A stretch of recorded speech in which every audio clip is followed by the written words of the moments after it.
Jungle.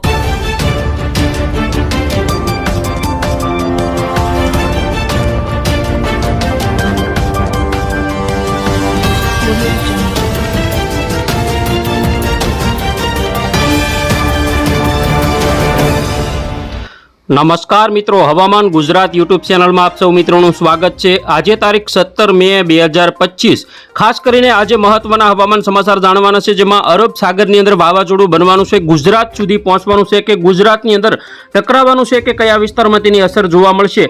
Social મીડિયાની અંદર અત્યારે વાવાઝોડું શક્તિ નામનું વાવાઝોડાની જે અપડેટ આવી રહી છે તેની સંપૂર્ણ માહિતી મેળવવાની છે।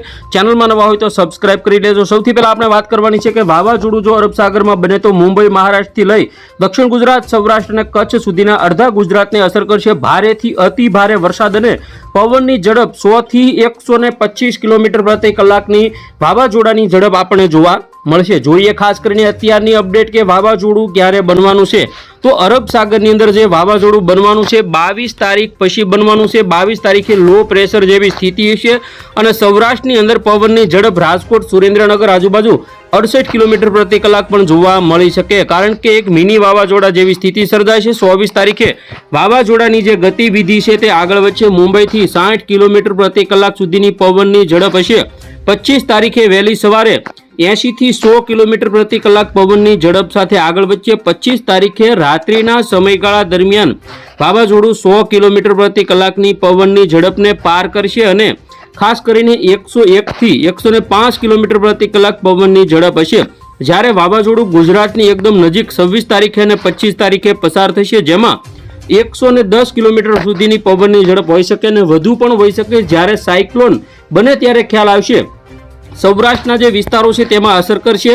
26 તારીખે બપોર પછીના સમયગાળા દરમિયાન આજે સાયક્લોન છે તેની જે પવનની ઝડપ છે તેની વાત કરીએ તો 101 થી 110 કિલોમીટર પ્રતિ કલાકની પવનની ઝડપ જોવા મળશે અને 26 તારીખે તે ઓમાન તરફ અથવા મસ્કટ તરફ ફંટાઈ શકે છે। પરંતુ ગુજરાતમાં પવનની ઝડપ શું જોવા મળશે તેની વાત કરીએ તો ગુજરાતની અંદર ખાસ કરીને જે પવનની ઝડપ છે તે અત્યારે હાલ 19 તારીખ સુધી નોર્મલ રહે છે। 20 તારીખથી સૌરાષ્ટ્રના દરિયાકાંઠાના જે ભાગો છે તેમાં પવનની ઝડપ વધશે। 22 તારીખની આજુબાજુ પવનની ઝડપ સૌરાષ્ટ્રમાં 55 થી 70 સુધીની કોઈ વિસ્તારોમાં થશે। 23 તારીખે પણ પવનની ઝડપ કોઈ વિસ્તારોમાં વધી શકે। 25 તારીખની વાત કરીએ વહેલી સવારની તો પવનની જે ઝડપ છે સાયક્લોનના લીધે દરિયાકાંઠાના વિસ્તારોમાં બપોર સુધીમાં વધશે, જે 55 સુધીની પવનની ઝડપ સૌરાષ્ટ્રમાં થશે। રાત્રિના સમયગાળા દરમિયાન 6-7 વાગ્યાથી વેરાવળ, ગીર સોમનાથ આજુબાજુના તમામ વિસ્તારો, અમરેલી, ભાવનગરમાં 60 થી 70, કચ્છના ભાગોમાં પણ 62, ઉત્તર ગુજરાત, મધ્ય ગુજરાતમાં 40 થી 42, દક્ષિણ ગુજરાતની અંદર પણ જે વલસાડ આજુબાજુ 70 સુધીની પણ હોઈ શકે। રાત્રિનો સમયગાળો 25 તારીખનો વધુ ખતરનાક હશે। મહુવા, રાજુલા, ઉના, વેરાવળ આ બધા વિસ્તારોમાં 70 થી 80 સુધી અને દક્ષિણ ગુજરાતમાં વલસાડ, સુરતમાં 50 થી 60ની પવનની ઝડપ રહેશે। દક્ષિણ સૌરાષ્ટ્રના ભાગોને અસર કર્યા પછી પોરબંદર, જુનાગઢ, દ્વારકા અને કચ્છ આજુબાજુના વિસ્તારોમાં પણ 60 થી 70 કિલોમીટર પ્રતિ કલાકની પવનની ઝડપ સાથે આ જે વાવાઝોડું છે તે આગળ વધવાનું છે। તો ગુજરાતની અંદર નુકસાનની ભીતિ સૌરાષ્ટ્ર માટે ખાસ રહેશે। જે પણ અત્યારે જે ઉનાળુ પાકો લેવાના બાકી હોય તાત્કાલિક લઈ લેવા, કારણ કે વરસાદ પણ પડવાનો છે। જોઈએ વરસાદ કેટલો પડશે તે। વરસાદની વાત કરીએ તો આવતીકાલે પણ દક્ષિણ ગુજરાતના જે વિસ્તારો છે જેમાં હળવા ઝાપટા બીલીમોરા, વાંસદા, ડાંગ, સાપુતારા, ભવનાથ, અંબોશી, સતાણા, ખાડોલી, કપરાડા, વાની આ બધા વિસ્તારોમાં જોવા મળશે। તેમજ 19 તારીખે બપોર પછી પણ સામાન્ય છાંટાછૂટી રહેશે। 20 તારીખથી વરસાદની જે તીવ્રતા છે વધશે, જેમાં 21 તારીખે સૌરાષ્ટ્રમાં ભાણવડ, ગોંડલ, રાજકોટ, ચોટીલા, જસદણ, બોટાદ, ભાવનગર, અમરેલી, જુનાગઢ તેમજ ગીર સોમનાથ, વેરાવળ, ઉના, મહુવા, રાજુલા આ તમામ વિસ્તારો અને દક્ષિણ ગુજરાતના જે વિસ્તારો છે જેમાં વડોદરા, છોટાઉદેપુર, ભરૂચ, નર્મદા તેમજ ખાસ કરીને સુરત, તાપી, વલસાડ, નવસારી અને ડાંગ જિલ્લાના જે વિસ્તારો છે અને ઉત્તર ગુજરાત, મધ્ય ગુજરાતના જે વિસ્તારો છે જેમાં વરસાદની તીવ્રતા રહેશે। 21 તારીખે 19 કલાકે એટલે કે 7 વાગ્યાના સમયગાળા દરમિયાન રાજકોટ, ગોંડલ, જુનાગઢ, અમરેલી, ગીર સોમનાથમાં ભારે વરસાદી માહોલ સર્જાઈ શકે।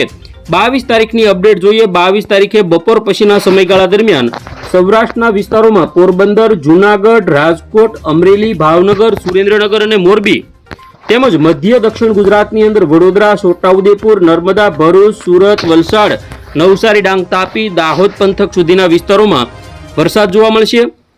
23 તારીખની વાત કરીએ તો સમગ્ર સૌરાષ્ટ્રના વિસ્તારોમાં વરસાદની તીવ્રતામાં વધારો થશે. જે આગામી 24 અને 25 તારીખની અપડેટ જોઈએ, જેમાં દક્ષિણ સૌરાષ્ટ્રના જે વિસ્તારો છે, જેમાં ભાવનગર આવી જાય, અમરેલી, સુરત, વલસાડ, આ બધા દક્ષિણ ગુજરાતના વિસ્તારો, તેમાં અને મધ્ય ગુજરાતના વિસ્તારો સુધી ભારે વરસાદની સંભાવના છે. 25 તારીખે વહેલી સવારે વાવાઝોડાના પગલે પોરબંદર હોય, દ્વારકા હોય, જામનગર, રાજકોટ, જૂનાગઢ, અમરેલી, ભાવનગર, ગીર સોમનાથ, સુરેન્દ્રનગર, મોરબી, સૌરાષ્ટ્રના તમામ વિસ્તારો, ઉત્તર ગુજરાતમાં મહેસાણા સુધી, ગાંધીનગર, અમદાવાદ, વડોદરા, ખેડા, આણંદ, છોટા ઉદેપુર, અરવલ્લી, મહીસાગર, આ બધા વિસ્તારોમાં પણ વાવાઝોડાની અસરના પગલે વરસાદ જોવા મળશે. 23, 24 અને 25 તારીખની અંદર ગુજરાતમાં વાવણી લાયક વરસાદની શરૂઆત થઈ રહી છે તેવું લાગી રહ્યું છે.